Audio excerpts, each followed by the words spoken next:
오늘은 지난 시간에 이어서 근면에 대한 말씀을 증거하는데, 오늘은 근면한 생활을 해라. 지난주에는 하나님이 우리에게 맡겨준 영적인 사역에 대해서 거부하지 말고 근면한 자가 되어야 한다 하는 말씀을 했습니다. 근데 오늘은 우리가 이 땅에서도 패배자가 되지 아니하고 승리자가 되기 위해서는 근면한 사람이 되어야 한다 하는 말씀을 오늘은 증거하도록 하겠습니다. 우리 옆에 분하고 한 번 더 인사하겠습니다. 이 땅에서 부자 되십시오. 그렇게 한번 해보세요. 부자 되세요 하고, 부자 되세요. 네. 어때? 옆에 분이 부자 될 것 같아요? 안 될 것 같아요? 될 것 같아요? 그러면 여러분 자리를 잘못 앉은 거야. 왜냐하면 성경에 이렇게 말하더라고. 내가 축복을 해줬을 때 그 사람이 축복 받을 만한 사람이면 축복을 받게 되지만, 축복을 받을 만한 그릇이 안 되면 네가 빈 복이 너에게 온다 그랬거든. 그러니까 옆에 이렇게 봐서 이거 복을 못 받게 생겼구나, 그런 사람만 찾아다니면서 여러분이 복을 빌어주면 그 복이 나한테 오는 거야. 그러니까 이렇게 보고요, 내가 받고 싶은 복을 그에게 다 빌어주라고. 그러면 그 복이 내게 오는 거예요. 그래서 교회 오면 정말 요거는 싸가지가 없다, 요건 복을 못 받게 생겼다, 요런 분만 찾아서 앉으세요. 아시겠어요? 난 저런 인간 싫어, 난 두 번 다시 보고 싶지 않아, 그런 사람은요 잘못된 거야. 그런 사람만 옆에 찾아가서 막 복을 비세요. 그러면 내가 복 받는 거지. 그래서 성경은 원수 맺고 살면 안 돼요. 서로 사랑하면서 살아야지. 믿습니까?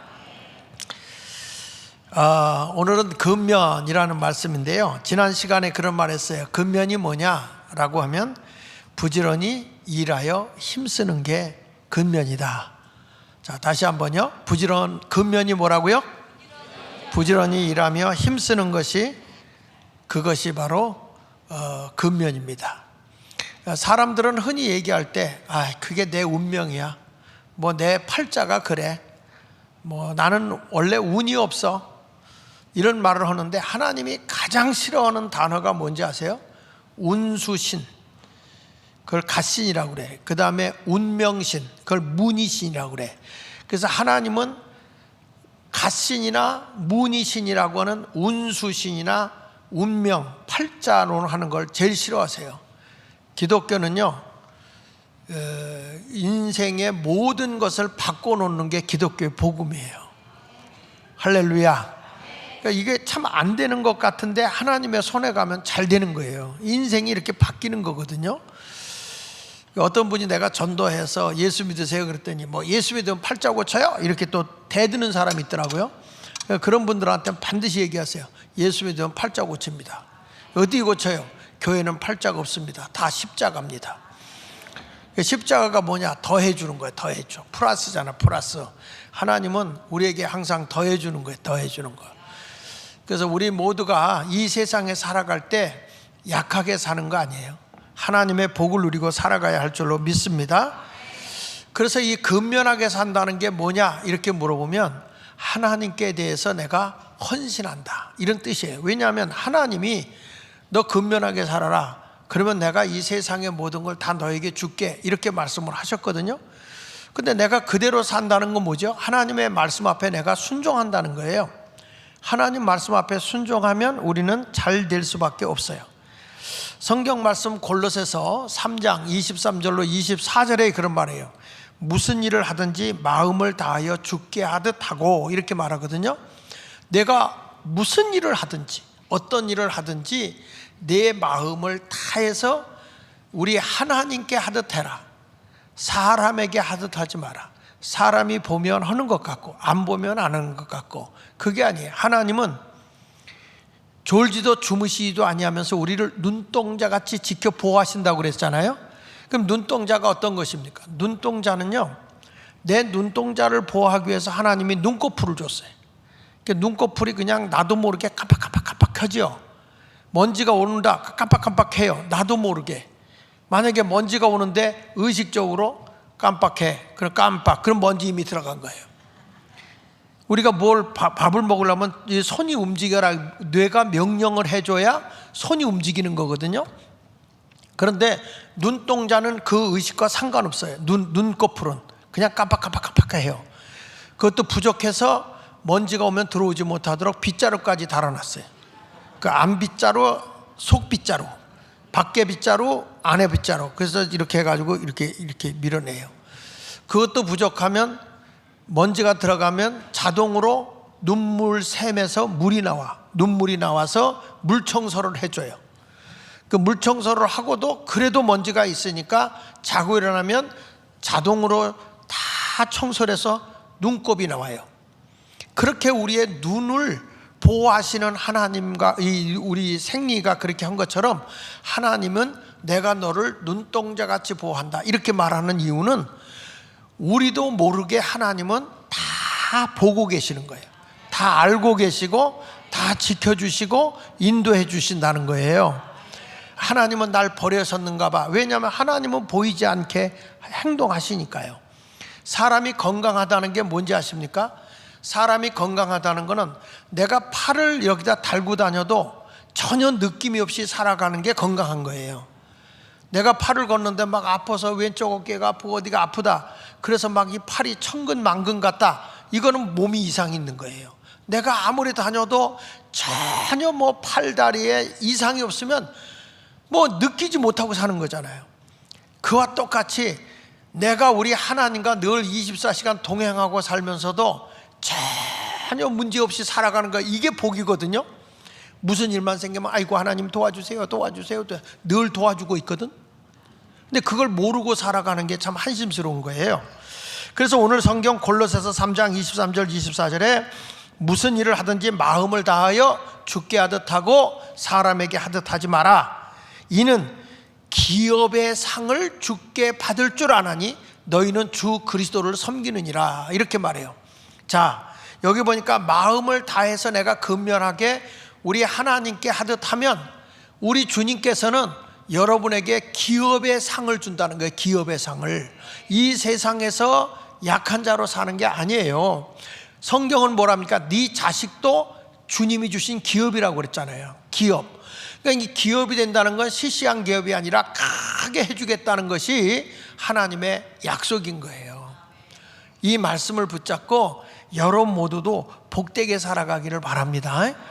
프랑스의 사상가 폴 발렐이라는 사람이 그런 말을 했어요. 생각하는 대로 살지 않으면 사는 대로 생각하게 된다. 사람이 말이야 생각하고 계획하고 이렇게 움직여 나가면 사람이 뭔가를 이루어요. 근데 사람이 되는 대로 살잖아요. 그러면 사는 대로 생각하는 거예요. 이 사람은 내일이 없죠. 내일에 대한 생각이 있고 미래에 대한 생각이 있다면 달라지는 거거든요. 저는 이번에 이제 윤석열 대통령이 이제 교도소에 있다가 감옥에 있다가 지금 구치소에 있다 나오셨잖아요. 그 구치소에 있다가 나오시면서 한 말이 뭐냐면 이런 말씀을 했어요. 나는 진짜 성경을 깊이 읽었다. 그곳에서 깊이 읽었다. 그러면서 억울하게 감옥에 가 있는 사람들을 위해서 기도해달라. 야, 이 대통령이 지금 나와서 하는 얘기가 성경을 깊이 읽어봤다는 거야. 그리고 위해서 기도해달라 이런 말 한 거 보니까 그분은 감옥에 간 게 잘한 거예요. 진짜 잘한 거예요. 그분이 만약에 안 갔으면요 지지율이 얕아서 계속 코너에 몰렸을 거야. 근데 이분이 비상계엄을 선포하는 바람에 사람들이 다 깨우쳤어요. 그래서 이제는 막 지지율이 막 올라가 가지고 대단하셔요 지금은. 그리고 이분이 생각하는 게 달라졌어요. 완전히 달라졌어요. 그래서 그걸 보면서 제가 어저께 광화문에서 그런 얘기를 했어요. 그게 뭐냐면 여리고성이 무너뜨리려고 할 때 여리고성을 꼭꼭 닫아놨거든요. 여호수아 6장 1절에 보면 꼭 닫아놨어요. 그런데 하나님이 뭐라는 거 아니? 여리고성을 매일 한 바퀴씩 돌아라. 그래서 6일째 돌아라. 그게 도는 거야. 그리고 마지막 날은 7바퀴를 돌아라. 그 마지막 7째 날은 7바퀴를 도는데 아무 일도 일어나지 않잖아요. 어떤 분이 그래요. 광화문에 모였다 헤어지면 뭐해? 뭐가 달라져? 이러거든요. 근데 하나님의 사람들이 모여서 거기서 외치는 동안에 누가 일하고 계시느냐? 하나님이 일하고 계시는 거예요. 그래가지고 거기서 외쳐라 하면서 제가 이제, 왜냐하면 여러분, 여리고성이 무너지지 않으면 가나안을 못 들어가는 거예요. 여리고성이 무너져야 하나님이 축복해주는 젖과 꿀이 흐르는 가나안 땅을 들어가는 거거든요. 그러니까 그걸 돌 때 별 사람 다 있겠죠. 뭐 돌기만 한다고 여리고성이 무너지냐. 그런데 마지막 날 다 돌고 나서 외쳐라, 여리고성이 무너졌다고 외쳐라 할 때에 여리고성이 무너졌단 말이죠. 그래서 어저께도 제가 탄핵 각하다, 이거는 왜냐하면 대통령이 죄 없이 들어간 게 다 드러났잖아요. 공수처에서 누명을 뒤집어 써서 들어갔다는 게 다 드러났잖아요. 그러니까 각하해야 된다. 사람들이 그걸 모르더라고. 기각이 뭔지, 각하가 뭔지, 인용이 뭔지 이걸 모르더라고요. 이 판사들, 이 헌법재판소에 있는 판사들 8명이 6표 이상을 찬성하면 탄핵 인용이 돼서 대통령직이 박탈되는 거예요. 근데 이번 주간에 그걸 한단 말이야. 평결한단 말이에요. 근데 6표 이상이 나오면 이건 이제 탄핵 인용이 돼가지고 대통령직을 박탈당해요.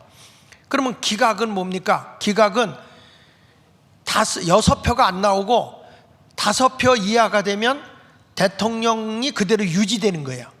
유지되는 것이 그게 기각이야. 그 대통령 기각이 되는 거고, 각하는 뭐냐? 이거는 사건 자체가 안 된다. 이거는 보니까 누명을 뒤집어 씌운 거야. 이건 내란이 아니야. 비상계엄령은 헌법 77조에 의한 대통령의 고유 권한이다. 이건 죄가 아니다. 합법적인 거다. 이거는 법이 안 돼. 이거는 법하고 상관없어. 무효. 그래서 무효시키는 게 각하야. 그러니까 지금은 뭐냐? 각하해야 되는 겁니다. 근데 이 헌재에 있는 판사들이 멍청하지 않으면 각하시킬 거예요. 왜 그러냐? 반대하면요, 영원히 역사에 남거든. 그 인간 이름은 그게 남거든. 그러니까 이거는 우리가 보니까 이건 죄가 아닙니다. 그래가지고 각하시키면 잘했다 이렇게 되겠는데, 거기서 끝까지 버티는 인간들은 이것들은 안 돼요. 그래서 여러분들이 이번 주간이 중요해요. 내일 모레 일단 평결을 할 것 같아요. 내일 모레 11일 날, 그리고 14일 날 이제 나오든지 안 나오든지 이렇게 할 것 같아요. 그런데 저는 그보다도 뭘 얘기를 했냐면, 대한민국이 이스라엘 백성이 여리고성이 무너져야 가나안 땅에 들어가는 것처럼 대한민국이 이제 선진화된 한국으로 가기 위해서는 이렇게 대한민국이 썩어지고 뭉들어진 걸 새롭게 고치지 않으면 선진화가 될 수가 없어요. 선진화된 한국이 될 수가 없어요. 그래서 어저께 제가 4개를 외쳤어요. 그게 뭐냐면, 정치를 개혁해야 된다. 이번에는 광화문 세력, 정광훈 목사와 광화문 세력과 대통령이 연합을 해서 국민들이 지지하니까 이제는 정치를 개혁해라. 간첩들 다 때려잡아라. 이번에. 두 번째는 공직 관료들을 완전히 이거를 개선해야 된다. 완전히 이거를 고쳐내지 않으면 안 된다. 그래서 공직 관료들을 이제 이걸 개혁을 해야 되고, 세 번째 가서는 사회를 개혁해야 돼. 지금 보면 막 마약이 판을 치고 있고 노름이 판을 치고 있고 거짓된 자들이 너무 많아. 그래서 사회를 개혁해야 돼요. 그 네 번째는 뭘 해야 되냐면, 국민의식을 개혁해야 돼. 국민의식이 깨어나지 않으면 안 돼요. 지금 보면 막 우리나라 갈등이 심해지고 있는데, 이런 국민의식을 개혁해야 된다. 거기에 앞장서서 제일 먼저 이제 고쳐져야 할 때가 어디냐? 교회요, 교회. 교회부터 회개해야 되거든요. 그러면 우리나라가 선진 한국으로 갈 수 있다. 그래서 그거로 나가야 돼. 이게 국민혁명이다. 이제는 제2의 대한민국의 건국이 되면, 이렇게 된다면 제가 보기엔 하나님이 이뻐서 남북 통일이 복음으로 이루어질 걸 저는 믿어요. 할렐루야. 그러기 위해서 우리는 생각을 잘해야 된다는 거예요. 사람이 생각하는 대로 살지 않으면 사는 대로 생각한다 그랬고요. 영국의 수상이었던 마거릿 대추 수상 있잖아요. 근데 이 수상이 이런 얘기를 했어요. 생각을 조심하라. 생각은 말이 되고 말을 조심해라. 말을 조심하지 않으면 말은 행동이 된다. 말을 조심해야 하는 이유는 말이 행동이 되기 때문이다. 그 다음에 행동을 조심하라. 행동은 습관이 된다. 그리고 습관을 조심해라. 습관은 인격이 된다. 인격을 조심해라. 인격은 사람의 운명을 좌우한다. 그 말이 틀림없이 맞는 말이거든요. 그래서 우리 모두는 생각을 잘해야 되는데 그 생각에서 우리가 꼭 빼지 말아야 될 게 뭐냐면 부지런함입니다. 부지런함. 근면하게 사는 거예요. 저는 우리 대한민국이 지금 이렇게 일어나게 된 이유가 어디 있느냐 하면은 저는 근면함에 있다고 생각을 해요. 근데 그 운동을 1970년도부터 강력하게 국민 계몽을 하면서 국민 의식을 새롭게 바꿔준 노래가 있어요. 그 노래가 뭐냐면 새마을운동 노래야. 새마을운동. 이 노래를 한번 오래간만에 여기서 한번 불러보려고 그래. 그냥 찬송가라고 생각하고 새마을 노래를 한번 불러볼게요. 자, 불러봅시다. 여러분 이 노래가 기억이 나죠? 저는 이 노래 속에 다 지금의 우리 역사가 다 담겨 있는데 이 노래를 작사 작곡한 사람이 박정희 대통령이에요. 이게 박정희 대통령이 혼자서 중얼중얼 부르는데 피아노를 잘 친 사람이 누구냐면 그 딸 박근영이라고. 이게 박근영이 보고 노래 부른 대로 이걸 좀 콩나무 대가리를 네가 좀 그려봐라. 그래가지고 그 딸이 그거를 그린 거예요. 그런데 이 박정희 대통령이 작사를 하고 입으로 흥얼흥얼 부른 거를 그대로 갖다가 이걸 만들어낸 거가, 그래서 박정희 대통령의 작사 작곡이 바로 새마을 노래예요. 근데 이 새마을 노래의 2절을 보면요, 2절을 한번 봐. 초가집도 없애고. 제가 이 노래를 부르는데 제가 살던 데가 그때만 해도 벌써 초가집에 살았거든. 내가 초가집에 있고 요즘의 젊은이들은 전혀 이해를 못해요. 마을길도 넓히고. 나는 이게요, 우리가 이제 대부도라는 섬에서 살 때 우리 집이 좀 가난해가지고 제일 산 바로 밑에 이렇게 집을 하나, 이런 초가집을 짓고 살았단 말이에요. 근데 지금도 저는 그 꿈을 꿉니다. 왜 꿈을 꾸냐면 우리 집에 가는 길이 이게 아주 그냥 낭떠러지 같은 길이야. 낭떠러지. 이런 데 이렇게 진흙을 이렇게 해서 가는데 이게 이 비가 오거나 뭐가 오고 미끄러지거나 또 이렇게 눈이 왔다가 녹잖아요. 그러면은 엄청 미끄럽잖아요.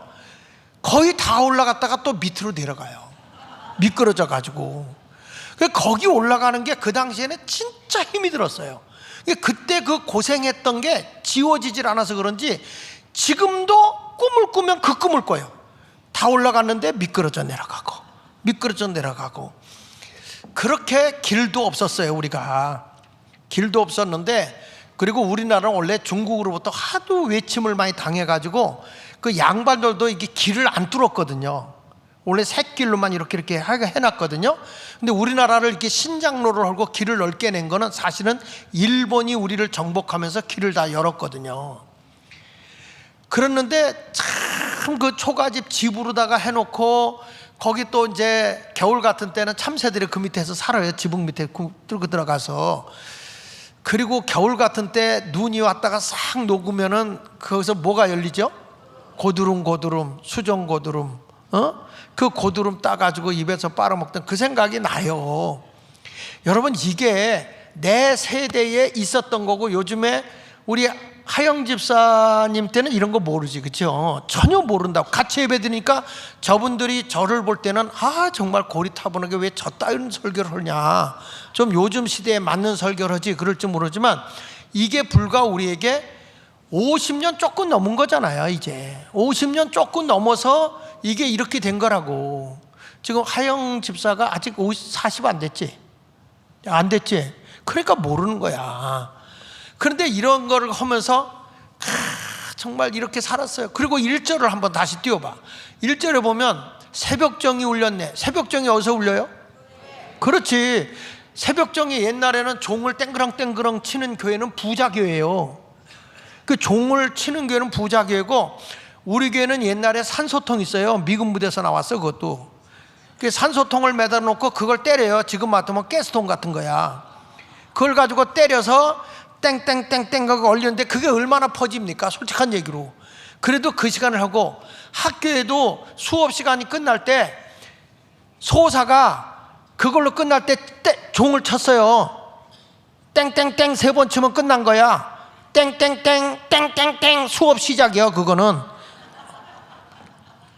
우리 학교가 그렇게 했어요. 그러니까 이게 새벽종이 울리면, 새벽종이 울리는 데는 어디에도 없어요. 교회밖에 없어요. 그러면 그때부터 일어나서 열심히 일하는 거죠. 그 보세요. 너도 나도 일어나 새 마을을 가꾸세. 그리고 살기 좋은 내 마을 우리 힘으로 만드세. 그러니까 뭐냐면 부지런한 거예요. 3절에 보면요, 3절을 보세요. 서로 도와서 땀 흘려서 일하고.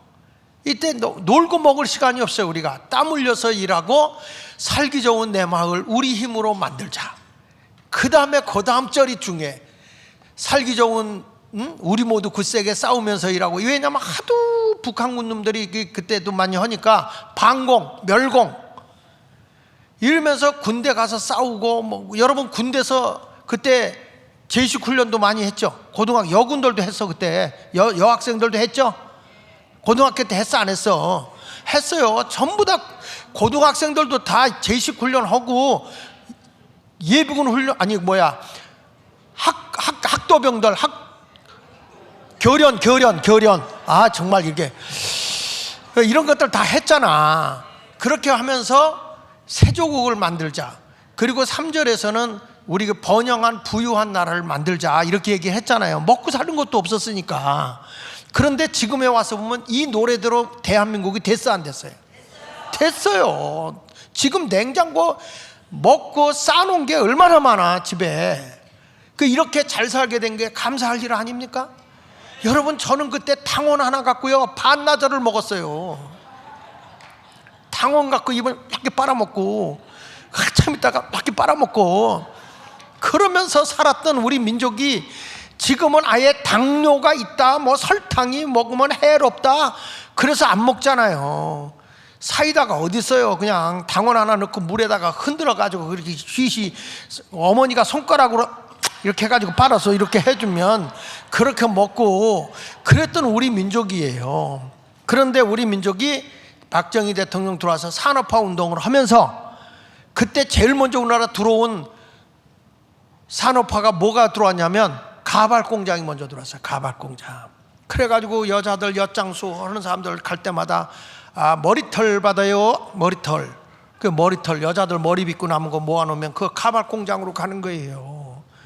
이렇게 우리 민족이 살았던 민족 아닙니까? 뭐 돈이 어디 있어요. 그러니까 아이스 깨끼 파는 장사는 전부 다 빈병 받아요, 낡은 고무신짝 받아요, 아이스 깨끼 얼음 가자 이러면서 오늘 별짓을 다 합니다 제가.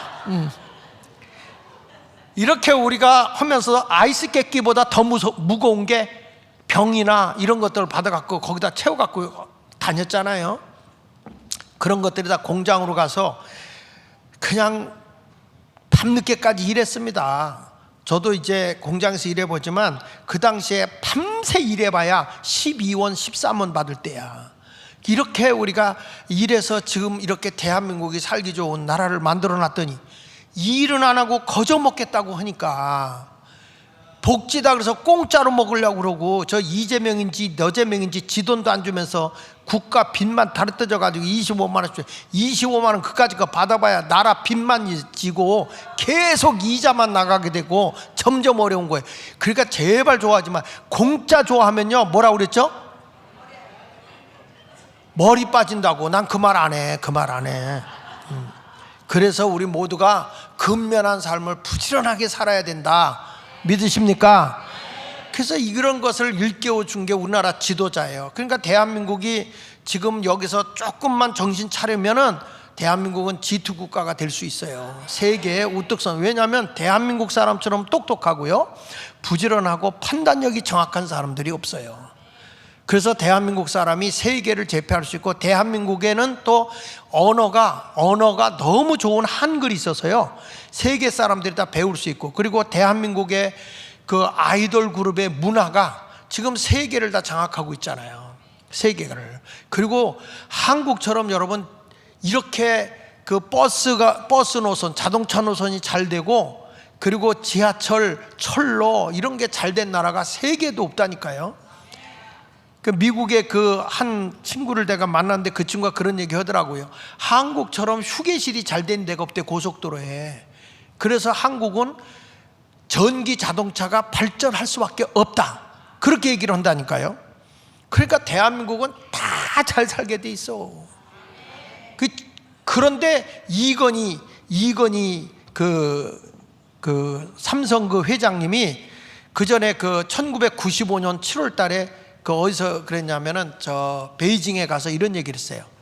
한국의 정치가 사류다. 대한민국의 정치는 사류다. 그리고 공직 관료의 관료들은 삼류다, 삼류. 그리고 기업은 이류다. 이렇게 얘기를 했거든요. 근데 지금에 와서 보니까 대한민국의 정치인들은 사류가 아니요, 쓰레기야, 쓰레기. 이런 쓰레기들이 없어. 나라를 여러분 보세요. 이 나라에 무슨 대통령이 있었습니까? 국무총리가 있었습니까? 이 나라에 무슨 뭐 부총리가 있었습니까? 이 나라에 무슨 허다못해 그 거시기 그 검찰총장이 있었습니까? 경찰청장이 국방부 장관이 있었습니까? 이야, 나라가요, 완전히 우리나라는 어떤 체제도 없었어. 다 탄핵 해가지고 아무것도 없었어요. 그래도 기업인들이 2월 달에 우리나라 그 수익을 2% 올렸더라고, 2%. 그래도 경제인들이 그래도 대한민국을 그래도 좀 의식 있게 해서 그런 거지. 우리는 이 정부가 적어져야 돼. 정부가 적어지고 간섭을 듣게 하고 너희들이 한번 힘껏 뛰어봐, 이래야 되는데, 저 더불어민주당은 정부가 모든 걸 다 하려고 그래.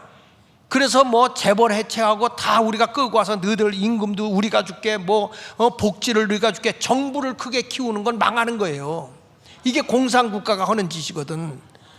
작은 정부를 가지고 스스로 뻗쳐나가야 되는 거죠. 구청장님 왔지만 작은 구청을 만들고 스스로 막 지역에서 해나가게 하면 구청 일을 잘하는 거야. 이게 작은 정부를 만들어야 되는데 쟤들은 큰 정부를 꿈꾸고 있거든요. 그래서 더불어민주당은 더불어민주당이 아니야. 내가 볼 땐 더불어공산당 비슷해.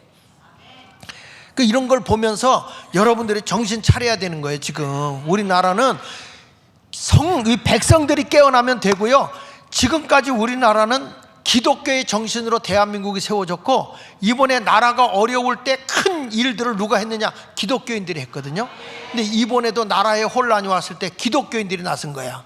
목사들이 나섰고, 또 누가 나섰습니까? 젊은이들. 지금 전한길 그 선생님 한 분이 역사학을 강의하는 분인데, 그 한 사람이 외치니까 국회의원 300명보다 훨씬 나. 그 국회의원 월급 다 뺏어서 그분 줬으면 좋겠더라. 의식을 깨우잖아. 그러니까 이 중고등학생들도 깨어나고 대학생들도 깨어나고, 목사들이 아무리 외쳐도 안 오더니 그분이 외치니까, 이야, 지금은 신학교에서도 난리야. 신학대학에서도 잘못 우리가 몰랐다, 그동안에 몰랐다 그러면서 대한민국의 역사를 제대로 평가하기 시작했어요. 이런 걸 보면 앞으로 한국은 소망이 있는데, 이 목사들만 멍청한 것들,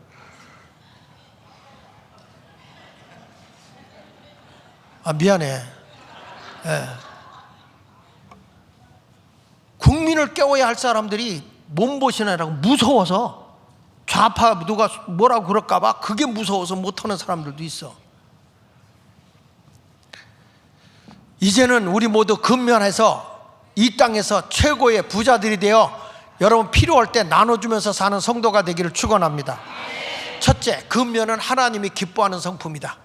한번 따라합시다. 근면은 하나님이 기뻐하는 성품이다. 다 하나님이 다 은사를 줬어요. 다 줬어요. 여기 보세요. 고린도전서 7장 17절에 보면, 오직 주께서 각 사람에게 나눠주신 대로 하나님이 각 사람을 부르신 그대로 행하라 그랬어요.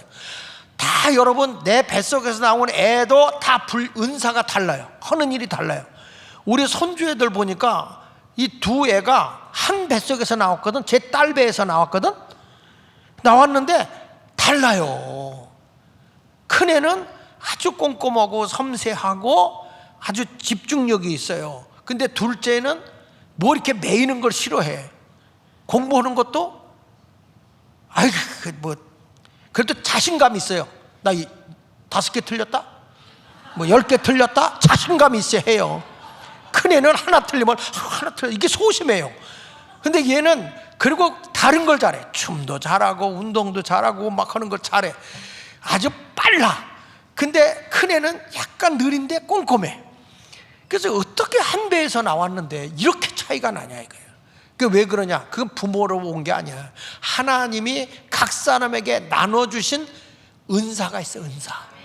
그래서 그대로 행하는 거예요. 그대로 근면하게 그대로 행하라. 이게 내가 모든 교회에서 이와 같이 명하노라. 행함을 명하신 우리 주님이세요. 여러분 열심히 살면 하나님이 은혜로 좋게 해주시는 거예요. 오늘 본문 고린도서 7장 20절에도 보세요. 각 사람은 부르심을 받은 그 부르심 그대로 지내라. 그대로. 여러분 저하고 우리 이제 제 뒤를 이어서 우리 교회를 이끌 박태모 목사하고는 달라요. 박태모 목사는 아주 두리뭉실한 성격이에요. 아주 성격도 좋고 그렇게 좋을 수가 없어요. 저는 개척을 해서 그런지 저는 날카로워요. 저는 그래서 이렇게 딱 하면 좀 탁탁 치는 스타일이잖아요. 날카로워요. 그래서 저를 정광훈 목사가 별명을 지어줬어요. 면도칼이라고.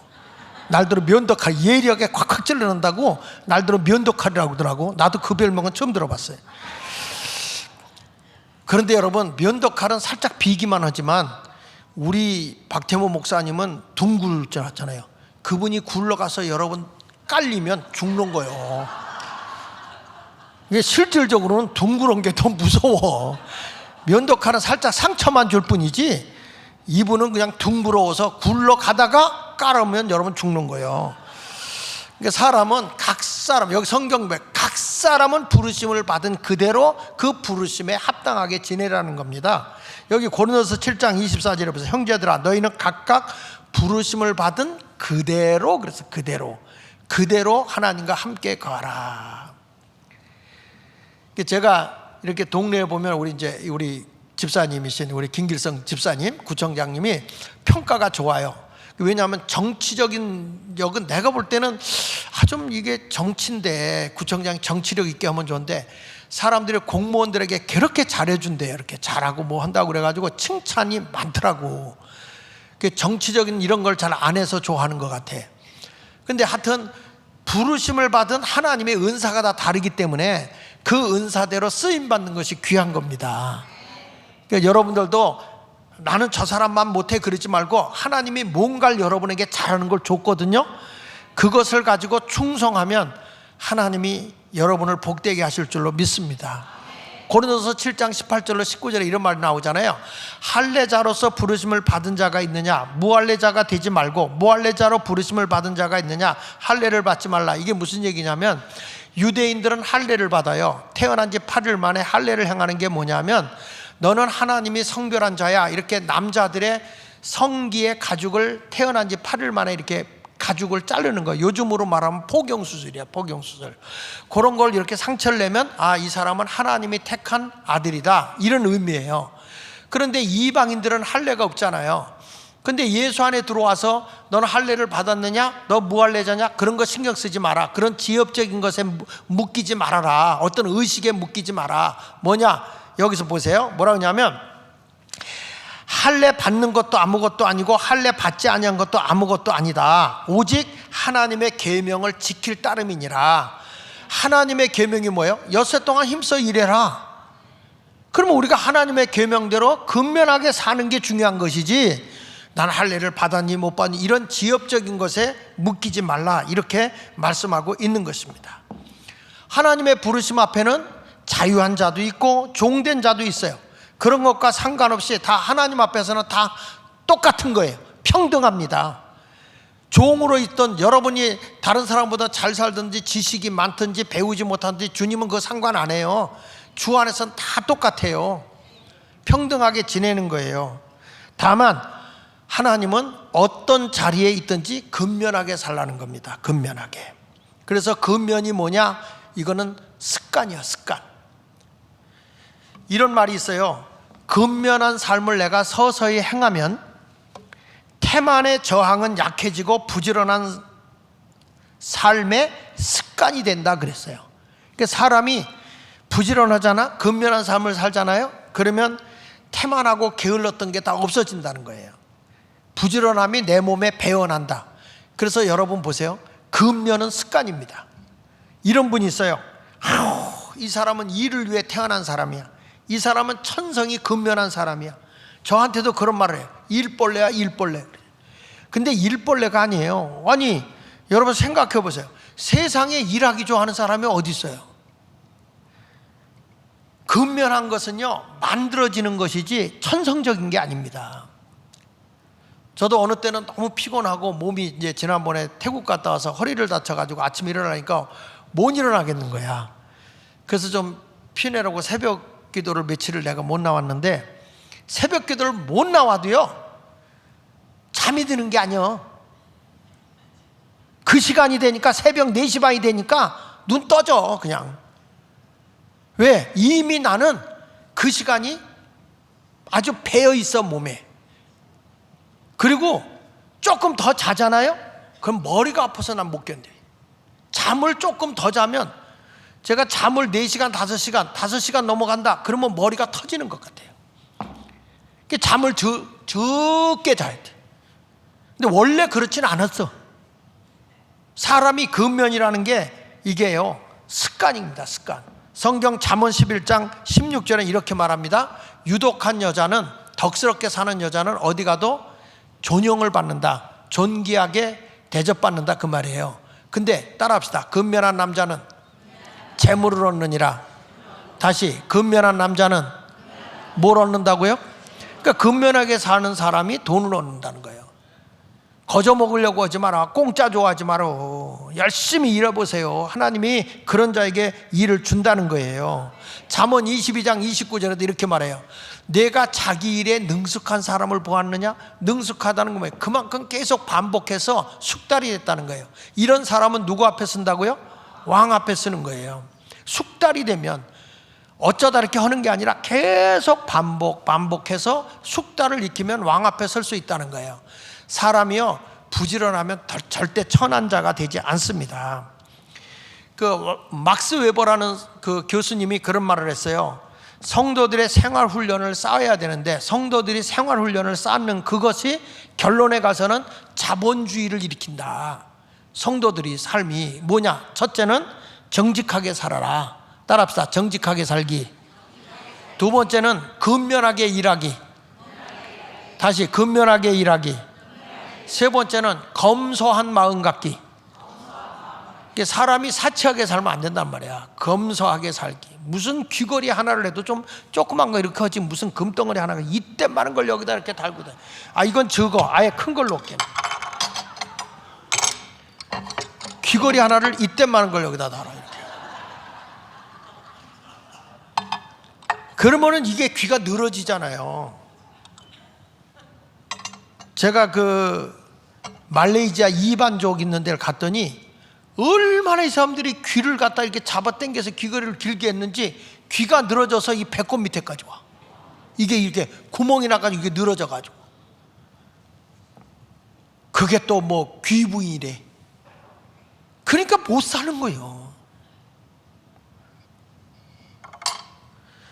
여러분, 우리가 자기 일에 능숙한 사람이 되는데, 여기 뭐 정직하게 살아라, 근면하게 일하고, 검소한 마음 갖기. 그 다음에 네 번째 뭐냐? 저축하여 투자하는 습관. 따라합시다. 저축하여 투자하는 습관을 가져라. 그러니까 지난번에 제가 저축에 대한 설계했잖아요. 우리 젊은 사람들에게 하는 얘기예요. 우리 아이들이 이번 여름에 어디를 가냐면 아프리카를 가거든요. 근데 뭐 선진국에는 여러 사람이 많이 가지만 이 아프리카에 우리 안혜곤 목사님이 애들 데리고 간다고, 이런 세계가 있다는 걸 일러주기 위해서 간단 말이야. 그 아이들이 가는데 돈이 있어서 가는 사람도 있고 없어서 못 가는 사람도 물론 있어요. 그래서 어떤 부모들은 어떻게 하냐면 우리 아이를 위해서 목적 저축을 하는 사람이 있어요. 목적 저축. 우리 아이 이번에는 어디에 내가 교육을 보낸다, 해외 어디에 보낸다, 이래가지고 목적 저축을 하는 그런 학부모님들도 있더라고. 돈이 많아서 젊은 부모들이 무슨 돈이 있어요. 그런데 그렇게 목적을 하더라고. 내가 한번 우리 손녀딸한테, 야, 너 용돈 받은 거 저축 열심히 하잖아. 너 이번에 그 아프리카 갈 때 엄마한테 손 벌리지 말고 네가 그걸로 해봐. 그랬더니 얘가 나한테 눈을 땡그랗게 뜨고 하는 얘기야. 할아버지, 그건 안 돼. 왜? 그거는 내가 대학 갔을 때 학비 쓰려고 모으는 거야. 얘가 6학년 이제 올라가거든. 얘가 돈을 모으는데 대학 가서 쓸 걸 보고 있어. 그거는 손대지 말래 날더러. 내가 손댄 건 아니야. 네가 가는 건데 그렇게 거기에 음었더니 아니야, 목적이 있어서 안 된대. 지 엄마가 해줘야지 뭐. 근데 그 엄마가 보니까 그 엄마가 이미 아이를 위해서 목적 적금을 들고 있더라고. 이런 것들을 그 보면 여러분, 이렇게 살아야, 사람이 규모 있게 살아야 부자가 되는 거야. 되는 대로 아무렇게나 막 벌려놓고 살지 말고 좀 체계 있게 여러분들이 살아가면, 그래서 이걸 뭐라고 하냐면 생활윤리 기초가 자본주의를 발전시키는 원동력이 된다, 이런 말을 한 거예요. 그러니까 막스 웨버라는 사람이 말하기를 바로 이렇게 정직하고 근면하고 검소하고 그 다음에 저축과 재투자하고 이런 것이 자본주의의 근본이라는 거죠. 그래서 여러분, 기독교는 복음이 전파되어지는 나라는요, 공산주의가 될 수가 없어요. 그러니까 뭐냐, 우리는 우리의 모든 게 내가 근면하게 살아야 되잖아요. 그래서 막스 웨버 교수가 이런 얘기를 했어요. 성경적 생활윤리를 몸으로 익혀서 성공적인 삶을 산 자가 있는데 그게 누구냐 그랬더니 그게 바로 벤자민 프랭클린이라는 사람이다. 그럼 벤자민 프랭클린이라는 사람이 어떤 사람이죠? 미국의 건국의 아버지입니다. 미국의 건국의 아버지. 근데 이 프랭클린이라는 그 사람의 아버지가 원래 비누 만들고 그리고 초를 만드는 사람이었어요. 근데 그 아버지가 청교도의 신앙으로 철저히 자녀들을 열심히 일하게 하는 걸 가르친 거야. 그런데 이 벤자민 프랭클린이라는 사람이 뭘 일하고 있었냐면 인쇄. 이 사람은 그 초등학교를 1년밖에 못 다녔어. 집안이 어려워가지고 1년밖에 못 다녔거든요. 그런데 열심히 자기가 근면하게 청교도의 정신으로 살아야 된다는 걸 배운 거야. 그러다가 이 사람이 글을 하나 썼는데 뭐라고 썼냐면, 인쇄업을 한 사람이니까 사람들이 이렇게 살아갈 때 좀 돈을 물건으로 물물 교환하지 말고 지폐를 만들면 어떠냐, 종이 지폐를 만들어서 그 돈으로다가 그 돈을 만들어서 그걸 가지고 쓰면 어떻겠느냐. 우리나라도 왕이 하사품을 내릴 때 돈을 줬어요, 금일봉을 줬어요, 아니면은 물건을 줬어요? 물건 줬죠. 뭐 천 같은 거, 비단천 같은 거 내려줬잖아요. 이제 그렇게 하지 말고 좀 돈을 만들면 어떻겠는가. 그래서 지폐를 만드는 거를 글을 썼어요. 이 지폐의 본질과 필요성에 관한 연구. 그래서 지폐가 왜 필요한지, 이걸 왜 만들어야 되는지, 이걸 글을 써가지고 내놨는데 이게 이슈가 돼서 이 사람이 인쇄업을 했잖아요. 그래서 이분이 지폐를 만들게 된 거예요. 이게 달러야. 그러니까 이 사람이 한 사람의 의식이 바뀌어지니까 뭔가 자기는 인쇄업으로 크게 성공했죠. 이 달러를 만들어냈으니까, 이 지폐를 만들어냈으니까. 이런 모든 것을 보면 사람이 뭔가 연구하고 열심히 일하면 자기 분량에서 뭔가 이루어낼 수 있다라고 성경은 가르쳐주고 있는 것입니다. 고린도서 7장 21절 23절에도 말하는 거예요. 내가 종으로 있을 때 부르심을 받았느냐? 염려하지 말라. 그러나 내가 자유롭게 될 수 있거든 그것을 이용하라. 주 안에서 부르심을 받은 자는 종이라도 주께 속한 자유인이요, 또 그와 같이 자유인으로 있을 때에 부르심을 받은 자는 그리스도의 종이니라. 너희는 값으로 산 것이 되었으니 사람들의 종이 되지 말라. 이것은 하나님 앞에서 근면한 사람으로 살라는 걸 얘기하는 겁니다. 사람이 누가 이렇게 보면 잘하는 척하고 안 보면 안 하는 척하고, 이게 아니에요. 사람이 보든 안 보든 하나님이 나를 보고 계세요. 하나님이 나를 인도하고 계세요.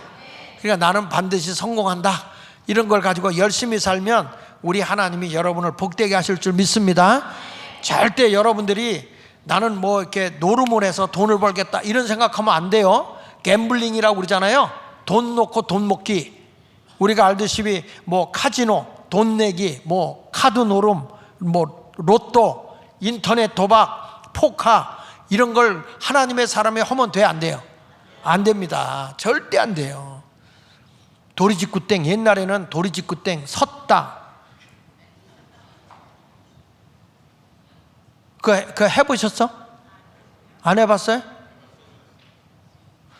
난 시골에 살 때 하도 동네 사람이 그런 걸 많이 해서 나 다 익혔다니까. 나는 내가 초등학교 때 마스터를 했어요. 난 그 노름이 좋은 건 줄 알고, 그때 지금도 기억나. 너희 다음에 뭐 될래? 그랬을 때 제가 한 말 있어요. 노름꾼 그랬어요. 그때 하도 어른들이 앉기만 하면 시골에서 맨날 그거 하는 거야. 그리고 우리 아버지가 장로였어요. 근데 아버지도 거기가 있는 거예요. 노름하는데. 그 왜 아버지 거기 가 있냐 봤더니, 노름꾼들이 노름 오고 나면 심부름을 시킬 때 돈을 준대요. 그러니까 아버지는 하도 돈이 없으니까 노름하는 사람들에게 심부름 해주고 돈 받으려고 거기가 있었대야. 노름 온 건 아니고. 그러니까 거기서 뭐 우리 애들하고 놀면은 미나토 하고 뭐 600을 치고 뭐 도리직구 땡을 하고 섰다를 하고, 그것도 이렇게 보면, 이렇게 보면 안 돼. 이렇게 봐야 돼. 이렇게.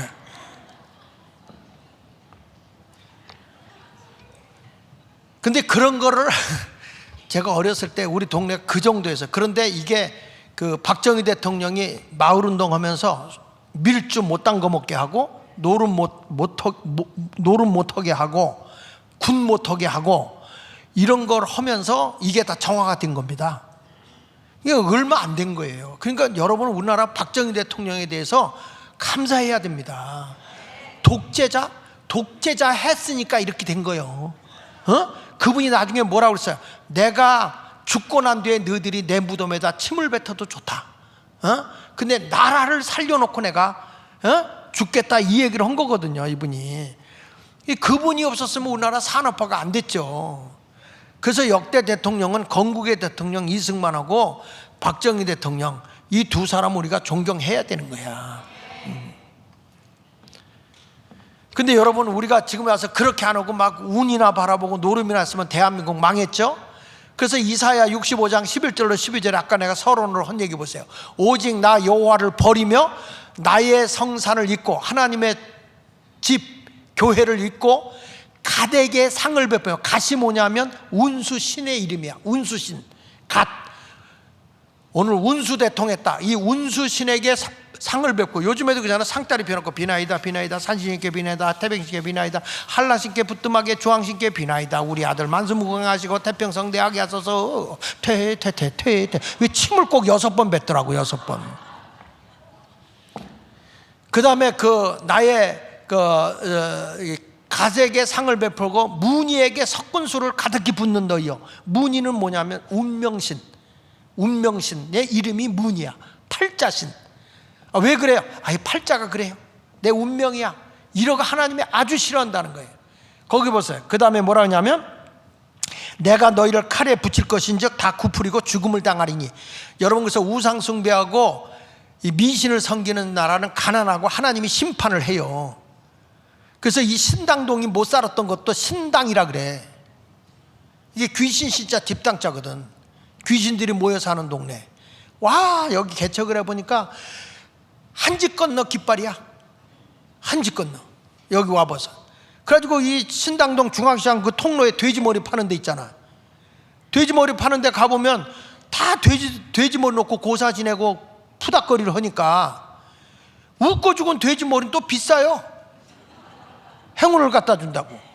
그리고 골라고 죽은 돼지머리 올라간 거는 푹푹 삶아서 머릿고기에서 잔치집으로 가요. 그 잔치집마다 싸우는 게 왜 그래? 골란 거 먹어서 그래. 골란 거. 이랬던 우리 동네에, 이제 우리가 여기서 그 당시에 그 전에 그 구청장님으로 계셨던 그 누구야, 최창식 구청장 있을 때 제가 만나서 이거 동네 이름 바꾸자. 신당 1동, 2동, 3동, 4동, 5동인데 이게 귀신 신자 집당장 아니냐. 이게 물론 갑오개혁 때 이게 새신자로 바꾸긴 했지만 이게 귀신의 동네라는 뜻이다. 그래가지고 그때부터 바꾼 게 동화동, 무학동. 무학은 왜 그러냐면 학이 춤을 췄다. 춤무자거든. 학이 춤을 췄다.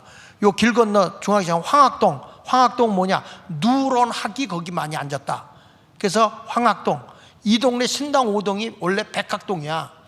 왜 그러냐? 백학이 많이 앉았다. 어디에 앉았냐? 우리 교회 이 자리가 연못자리였거든요. 여기에 많이 앉았어요. 그 백학동이야. 근데 오세동가 누군가 이 동네에 있는데 그렇게 반대해가지고 우리만 그냥 신당동 갖고 있어요. 신당 5동, 신당 1동 오고 신당 5동 오고 이게 안 바뀌었는데 구청장님 한번 바꿔봐요. 그래가지고 이게 장충동 이렇게 동네 이름을 다시 딴 거야. 이게 문화를 바꾸자 해가지고 이게 바꿨던 거거든요. 그러니까 이게 여러분 귀신을 섬기면 복을 못 받아요. 제가 시골에 살 때 전부 다 뭐 그렇게 귀신 섬겼는데 저희 아버지만 교회 갔다 오면 선앙당에 가서 나무에다 불 뗐어요. 동네 사람이 와서 막 항의하는 거야. 왜 선앙당 나무를 떼다 하느냐? 난 동네 망하게 할 일이 있느냐? 그러면은 아니 어르신들 내가 나무에다 뗐으면 내가 망하지 어르신들이 망하냐고. 왜 그러냐고. 내가 선앙당에 나무에다 뗐으니까 내가 망할 테니까 걱정하지 말라고 그랬더니 그분들이 응답을 주는 거예요. 자네는 예수 믿으니까 괜찮지 그러는 거예요. 여러분 예수 믿으세요. 예수 믿으세요. 이 장서방하고 무슨 얘기가 안 돼. 그래서 우리 집만 거기서 나무에다 뗐어요. 여러분 보세요. 사람이 얼마나 어리석은가. 그래서 여러분 모두도 이제부터는 운수신 운명신 탓하지 말고 이제 개척해 나가는 인생을 바꾸기를 바랍니다. 그러면 우리 하나님이 두 번째로 근면한 사람은 안식의 복을 줘. 이 안식의 복이 뭐냐면 하나님이 여러분의 신분의 복을 줘서 평안케 한다 이 말이에요. 쉼을 준다는 거예요. 여러분 남한테 종으로 끌려다니면 얼마나 불편합니까? 근데 내가 사람을 잘 다스리면서 살면 쉼을 얻는 거예요. 여러분도 일의 노예가 되지 말고 일을 다스려야 쉼이 있는 겁니다. 믿습니까? 사람이 그렇게 다스려야 돼. 사람이 여기 성경에 보니까 엿새 동안 힘써 내 모든 일을 행할 것이나 그랬잖아요. 일곱째 날은 내 하나님이 아시니 너나 내 아들 내 딸 내 남종 여종 소 나귀 모든 가축도 내 문원에 유하는 객이라도 아무 일도 하지 못하게 하고 내 남종이나 내 여종에게 너같이 안식하게 하라 쉼을 얻게 하라 그런 겁니다. 성경은요 일하는 게 나쁜 게 아니에요. 일에서 여러분이 높은 자리에 올라가면 사람을 잘 다스리면서 내가 마음에 쉼을 얻는 거예요. 여러분들이 끌려 일에 묻혀 사는 사람이 되지 말고 일을 다스리는 사람이 되세요. 남에게 다스림을 받는 사람이 되지 말고 다스림을 주는 사람이 되라고요. 그러면 그게 쉼을 얻는 거라고요. 저는 우리 교회 교역자들에게 알아서 스스로 하게 하죠. 이렇게 해라 저렇게 해라 쪼는 스타일이 아니에요. 그래서 열심히 일을 해서 자기들이 오면 쉼을 얻죠. 딴 데 가서 뭘 했냐 보고서 내라. 난 이런 걸 잘 안 해. 하나님 앞에 부끄럽지 않게 살아라.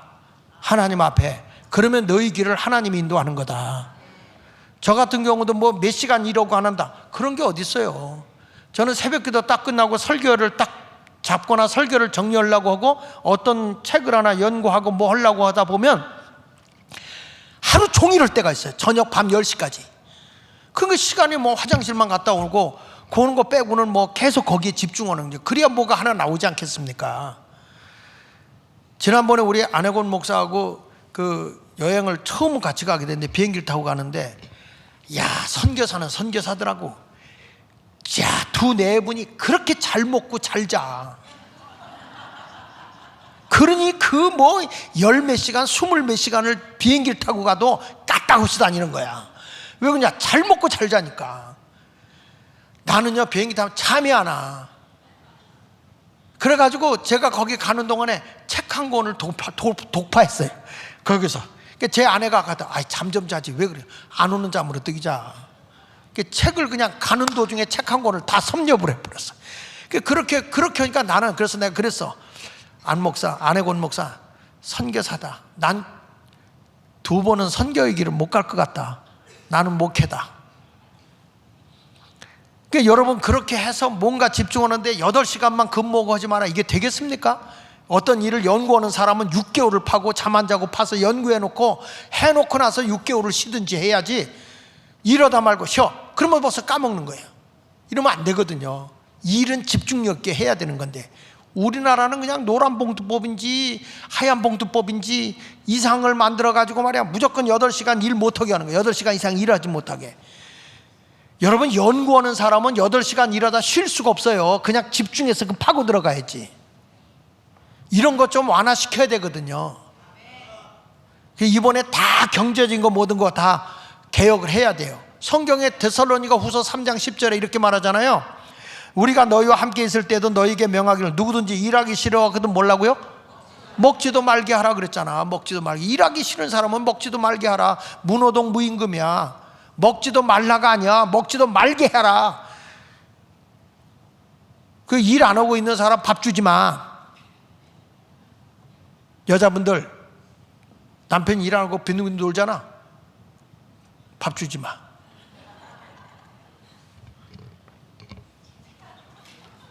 오늘부터 또 부부싸움 시키네 내가.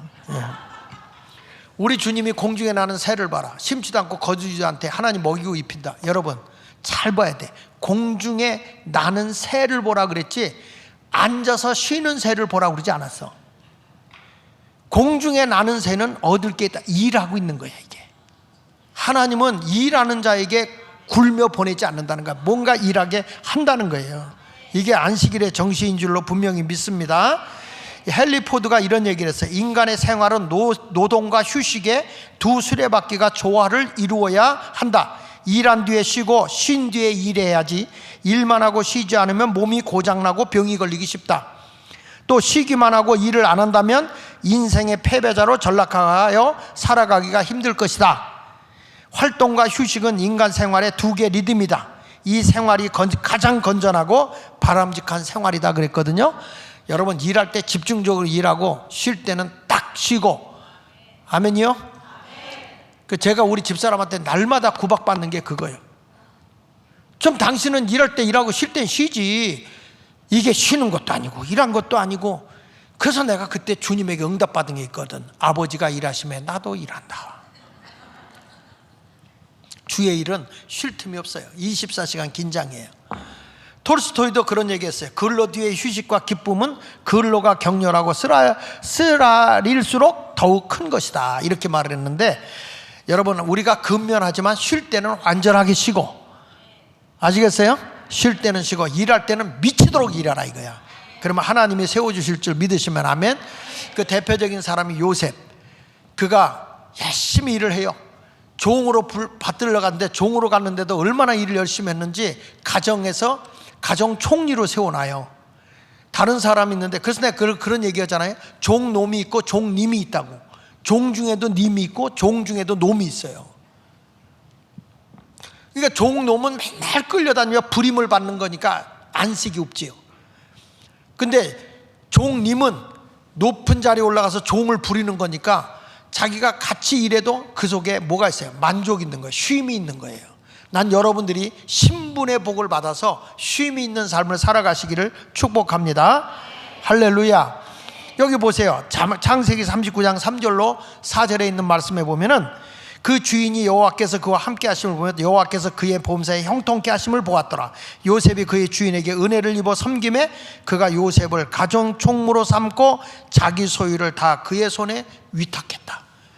보세요. 다 맡겨주잖아. 일을 잘하니까 네가 이거 아유 또 왜 일을 이렇게 줘. 그게 아니고 너는 이 살림을 다 맡아서 다스려라. 사람이요 남에게 끌려다니며 일하는 사람은 피곤합니다. 고단합니다. 그런데 이게 내일이다 생각하고 다스리는 사람은 피곤한 줄 몰라요. 맞습니까? 여러분도 그런 주인의 오너의식을 가지고 일하라 그 말이에요. 그리고 다윗 같은 사람도 얼마나 근면합니까? 사무엘 선지자가 사울왕을 하나님 버리고 새로운 지도자로 세울 때 이새의 집을 가라 그랬거든. 이새의 집에 가면 내가 그 중에 하나를 왕으로 세울 거야. 그래서 사무엘 선지자가 하나님의 명령을 따라 가요. 가서 야 하나님이 너희 아들 가운데 하나를 왕으로 삼겠다고 하니 아들을 데려와. 아들이 오는데 보니까 엘리압이 딱 맏아들이 오는데 키도 크고 인물도 잘생기고 너무 잘생긴 거야. 그냥 묻지도 않고 야 이 사람이면 이스라엘을 지킬 왕이 되겠다 그래가지고 왕의 기름을 부으려고 하는데 하나님이 기름 부으려고 하는 순간에 딱 사무엘아 예 동작 그만. 사람은 외모를 보지만 나 여호와는 중심을 본다. 그는 외모는 그럴듯해도 중심이 썩었어. 그는 아니야. 그래서 너 아니래, 가. 둘째를 불렀어. 아비나답이 왔어. 이도 아니야. 삼마가 왔어. 아니야. 그래서 7 아들이 다 왔어. 7 아들이. 근데 하나님이 안 보여주는 거예요. 감동을 안 줘요. 그래서 이새를 불렀어. 이새 양반, 지금 7 아들이 다 왔는데 이게 네 아들 다냐? 그랬더니 막내가 하나 있긴 있는데 그는 지금 양을 지키고 있어요. 사무엘상 16장 11절에 보니까 거기에 양을 지키고 있다는 거예요. 그러니까 이 사람 지금 일하고 있다는 거 아닙니까? 그래서 이때 사무엘 선지자가 빨리 그가 와라. 그가 올 때까지 내가 입에다 음식이 안 되겠다. 빨리 데려와라. 다윗을 딱 데려왔는데 그의 모습이 이런 거예요. 그를 데려오매 그의 빛이 붉고 그랬습니다. 빛이 붉다는 얘기는 들판에서 일했으니 얼굴이 그을렸다는 거예요. 태양빛에 까마잡잡하다는 거야. 그리고 뭐라고 그랬어요? 눈이 빼어나. 그 말은 뭐죠? 몸만 번쩍거리는 거예요. 얼굴이 새까맣면 몸만 번쩍거려. 눈만 번쩍거리는 거야. 볼품이 없는 거야. 눈만 번쩍거려. 그리고 얼굴이 뭐 하더라? 이게 뭐냐? 귀엽더라, 애띠더라 이런 말이야. 아직 어리더라 이 말이죠. 그런데 하나님이 야, 얘가 바로 이스라엘의 왕이야. 여기다 기름을 부어. 하나님이 뭘 보는지 아시죠? 근면을 보는 거야. 다른 사람은 자기가 뭐 사무엘 선지자, 그 당시에 선지자 오면 대단한 거거든요. 일을 열심히 하니까 하나님이 거기다가 기름을 붓는 거예요. 나도 여러분이 하나님 앞에 그렇게 인정받는 자가 되기를 축복합니다. 나중에요, 저쪽에 골리앗 장군하고 이스라엘하고 싸워야 될 때 다윗이 어린 나이가 아무도 나가 싸우려고 하지 않으니까 자기가 나가겠다는 거예요. 그래서 사울왕한테 갑니다. 야, 너같이 애띤 게 저렇게 키가 구척 같은 장군하고 어떻게 싸우겠다는 거야? 그렇게 얘기할 때 다윗이 하는 말 좀 보세요. 사무엘상 17장 34절에 보니까 다윗이 사울왕에게 말하려 하는 말이, 주의 종이 아버지의 양을 지킬 때 사자나 곰이 와서 양떼에게 새끼를 물어가면 어떻게 한다고 그랬어요? 내가 따라가서 그것을 치고 그 입에서 새끼를 건져냈다. 이게 뭐예요? 책임감이야. 아버지의 그 양이나 염소를 지키는데 맹수들이 와서 훔쳐가면 자기는 생명의 위협을 느낌에도 쫓아가서 그들과 싸워서 뺏어왔다는 거예요. 그것들이 나를 해하려고 달려들면 나는 수염을 잡고 그것을 쳐 죽였나이다. 야, 다윗은 어린 나이에 대단한 거예요. 그러니까 저 골리앗 같은 거 저거요, 내가 나가 싸우면 하나님이 저를 돕습니다. 그럼 내가 가 싸우겠습니다. 그 다니엘 사무엘 선지자를 다윗을 사울왕이 가서 싸우라고 보낸 거야. 싸워서 이겨서 졌어요. 이겼죠. 여러분 보세요. 그래서 이 이스라엘의 2대 왕이 다윗이 됩니다. 하나님은요, 자기 일에 생명 걸고 최선을 다하는 사람을 낮추는 법이 없어요. 높여주는 하나님이에요. 이게 안식인 거예요. 실패자로 살면 적당하게 살려고 하니까 망하는 거예요. 생명 걸고 한번 내 일에 미치도록 한번 살아보라 이 말이야. 근면하게 살아라. 이런 사람이 성공하는 거예요. 사업을 했으면 내가 여기서 끝장을 본다, 이런 각오를 가지고 해야 될 거 아니에요. 하다가 힘들면 말이야, 아유 나 그냥 하기 싫으면서 그만둬 이러지 말고, 시작한 거 내가 효부 본다, 끝장 본다 말이야. 이런 각오를 가지고 살아야 될 줄로 믿습니다. 여러분, 다니엘도 사자굴 속에 들어가지만 그가 끝까지 자기 총리의 생활을 하면서도 하여튼 하나님 중심으로 살면서 최선을 다한 사람이에요. 공부도 열심히 하고. 얼마나 박식하고 사람이 그 총리의 일을 잘했는지, 나라가 3번 바뀌거든요. 나라가 3번 바뀔 때도 다니엘은 총리가 됩니다. 여기 보면요, 처음에 느부갓네살 왕이 바벨론을 다스릴 때예요. 그때의 총리가 다니엘이에요.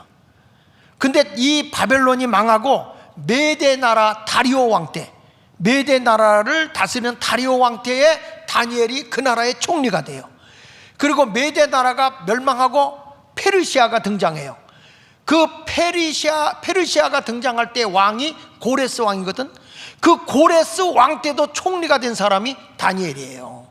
여러분, 역대 나라가 3번 바뀌면서 왕이 3번을 교체하는 동안에 총리는 안 바뀌어. 그만큼 유능한 사람이 다니엘이에요. 자기에게 신앙의 본론을 가지고 열심히 사니까 하나님이 그렇게 높이는 거예요. 이게 안식이라는 거예요, 여러분. 어느 자리 가도 날마다 끌려서 억압받고 생활하지 말고 하나님 앞에 인정받는 그리스도인으로 살아가는 성도가 되시기를 예수 이름으로 축원을 드립니다. 내가 더 많이 해야 돼. 시간이 많이 지나가서 이걸로 설교는 줄일게. 하여튼 여러분 모두도 열심히 살아서, 지금 가난하다 낙심하지 마세요.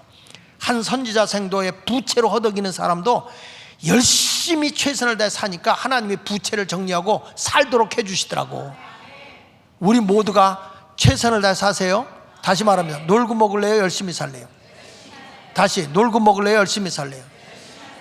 지금 할 일 없다 그러죠. 찾아. 일거리가 없으면은 하여튼 찾아서 뭐라도 하나 해보겠다, 이런 각오를 가져야 돼요. 근데 우리 요즘에 감동을 주는 사람이 하나 있어요. 우리 교인도 아니에요. 그런데 우리 교회 그 지금 관리하고 계시는 분의 친구거든. 이분은 말이야, 새벽기도 내가 나오잖아요.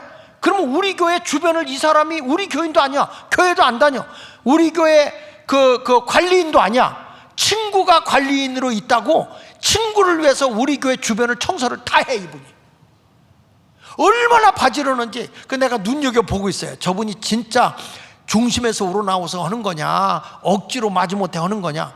열심히 하는데 그냥 중심에서 우러나와서 하는 거야.